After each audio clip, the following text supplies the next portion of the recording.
Sir కూటమి ఇది ఎవరెవరున్నారో అందరూ తెలిసిందే. కానీ ఇప్పుడు దీనిపైన సిఐడి విచారణ జరిపించాలి అని చెప్పేసి ఈసీ కోరింది అని చెప్పేసి వినిపిస్తుంది. అంటే ఎందుకు కూటమిని విచారించాల్సిన అవసరం ఉంది? ఇది ఈసీ ఒక సంచలనమైన నిర్ణయం తీసుకుందని చెప్పొచ్చు. ఎందుకంటే ఎలక్షన్ ముందు ఒక పొలిటికల్ పార్టీస్ కూటమి మీద సిఐడి విచారణకు ఆదేశించడం బహుశా ఈ మధ్యకాలంలో ఇదే ఫస్ట్ టైము.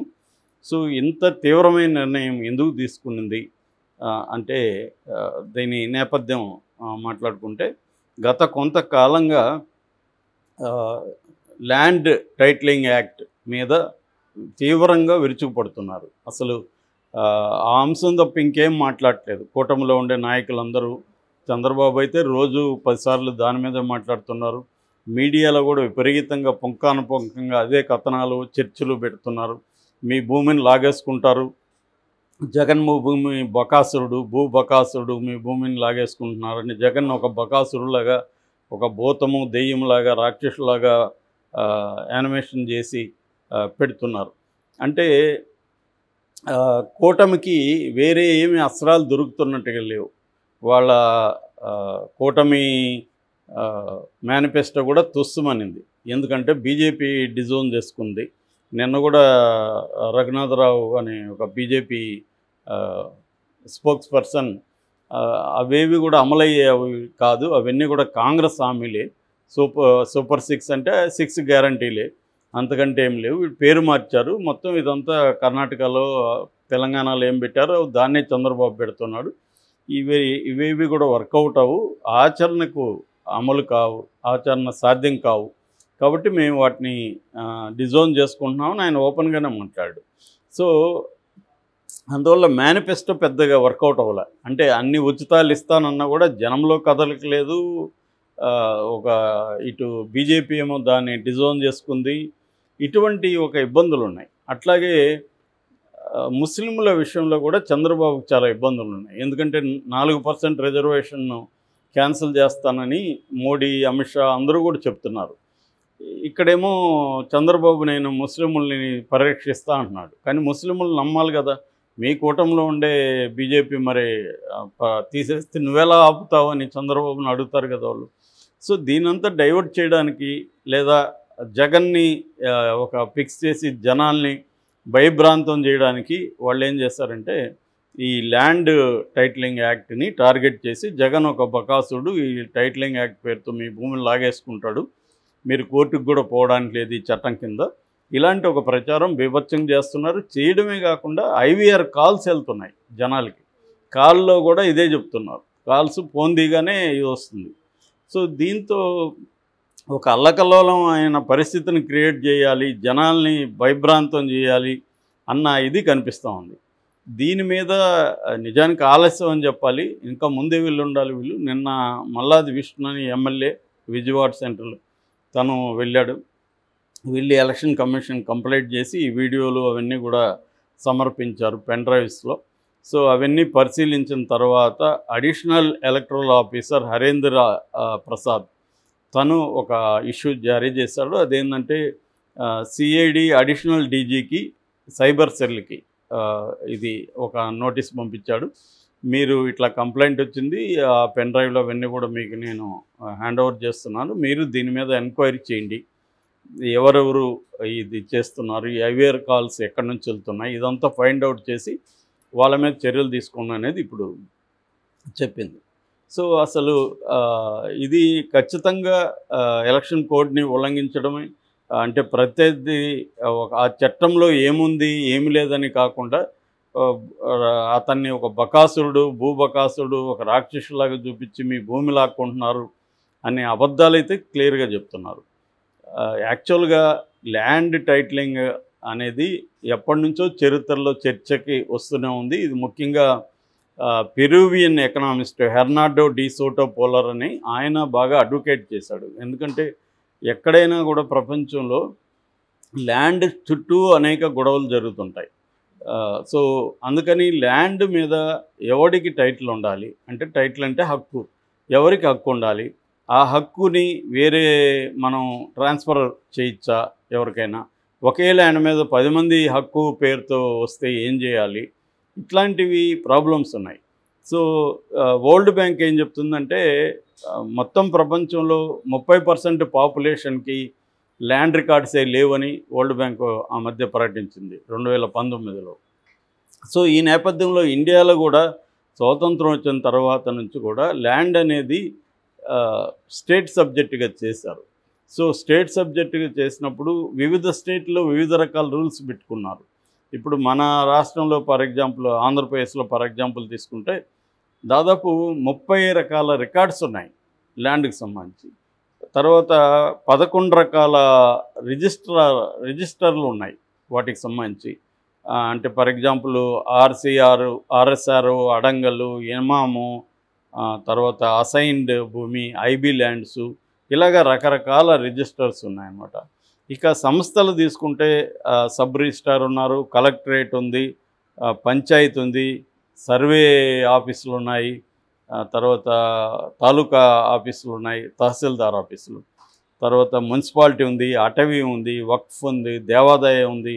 ఇలాగా అనేక రకాల గందరగోళాలు ల్యాండ్ చుట్టూ ఉన్నాయి. అందుకనే మనకి ల్యాండ్ చుట్టూ ఎన్ని ఆక్యుపేషన్లు కావచ్చు, హత్యలు కావచ్చు, ఇవన్నీ జరిగేది ఏంటంటే ఈ ప్రాపర్గా లేవు. 30 రకాల రికార్డులు అంటే దేంట్లో ఏముంది ఎవరిది అనేది తెలియదు. అందుకని ఒక ల్యాండ్ మనం కొనాలంటే ఎంత భయపడే పరిస్థితి ఉందంటే ఆ ల్యాండ్ అసలు వాళ్ళదేనా లేకపోతే దాని మీద ఏమన్నా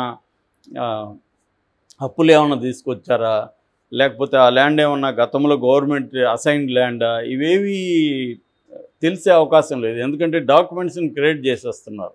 సో వీటన్నిటినీ ఛానలైజ్ చేసి ఒక ల్యాండ్ టైటిల్, దాన్ని కన్క్లూజివ్ రైట్ అంటారు, టైటిలింగ్ అంటారు. కన్క్లూజివ్ అంటే ఇంకా అది ఫైనల్ అన్నట్టు చేసి ఇవ్వాలి అనే ఒక దీన్ని నీతి ఆయోగ్ అనేది 2019లో 300 పేజీల డాక్యుమెంట్ సబ్మిట్ చేసింది. అది ఆన్లైన్లో కూడా దొరుకుతుంది, నీతి ఆయోగ్ డాక్యుమెంట్ చూడొచ్చు ఎవరైనా. సో దాన్ని బేస్ చేసుకొని ఒక 12 రాష్ట్రాలు మేము అమలు చేస్తామని ముందుకు వచ్చాయి. యాక్చువల్గా మోడీ ప్రభుత్వం ఎప్పటి నుంచో కూడా ఏమనుకుంటుందంటే దేశవ్యాప్తంగా ఒకే రకమైన భూ చట్టాలు ఉండాలి, ఒకే రకమైన ట్రాన్స్పరెన్సీ ఉండాలి అనేది మోడీ ప్రభుత్వం కూడా ఎప్పటి నుంచో ఆలోచిస్తుంది. కానీ రాష్ట్రాలు ఒప్పుకోవట్లేదు.